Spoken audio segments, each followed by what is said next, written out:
back. Ready to learn more about Senegal? Absolutely. Got some fascinating stuff to share. Yeah, we dove into some material for you, an excerpt called clés.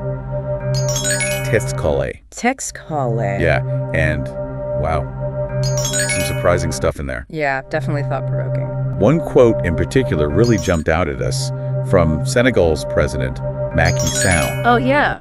About leadership. And corruption really sparked our curiosity. Definitely unique. It says, and this is a direct quote from the excerpt, "I really don't want my photos in your offices because I am neither a god nor an icon, but rather a servant of the nation. Wow. Instead, hang pictures of your children and look at them every time you want to make a decision. Every time the spirit of embezzlement visits you, look closely at the picture of your family and ask yourself if it deserves to be the family of a thief who destroyed the nation." I mean, that's not your typical political rhetoric, right? No, not at all. It's so interesting how he frames the whole issue. Definitely not your average speech. It's really striking. Very powerful. And it goes way beyond just like legal deterrence or something. Absolutely. It's getting really personal. Yeah. I mean, the family angle especially, it really hit me. Yeah. Almost like he's appealing to this, like, legacy thing, you know, the impact that their actions have on future generations. Absolutely. Leaving a mark, not just for themselves, but, you know, their kids, grandkids, on and on. Exactly. And to really understand this, we got to remember what's going on in Senegal. Like a lot of developing countries. Oh, for sure. Corruption is a big deal. Huge problem. It impacts everything, holding back economic growth, social progress, the whole 9 yards. For sure. And Sall, who's been president since 2012, right? Yeah. He's made fighting corruption a huge part of his platform. Absolutely. So this quote, it's a big deal. Yeah. But is he really saying that just looking at a family photo will stop corruption?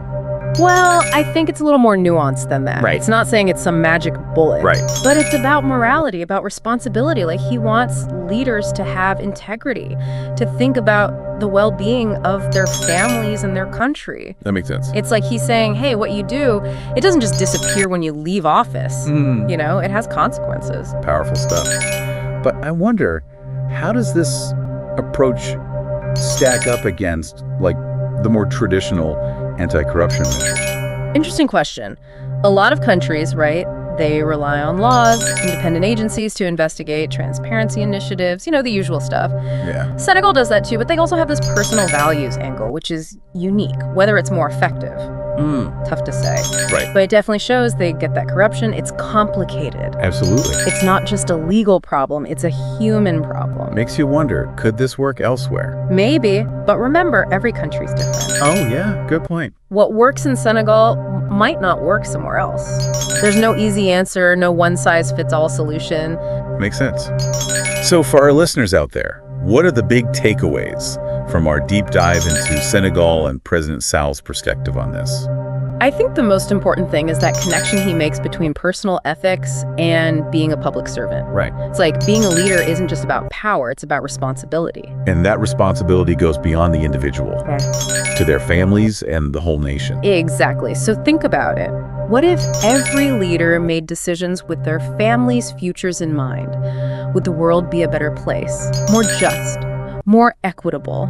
This quote from Sall, it really gives us something to think about. Leadership, ethics, the long-term impact of our choices. It really does make you think.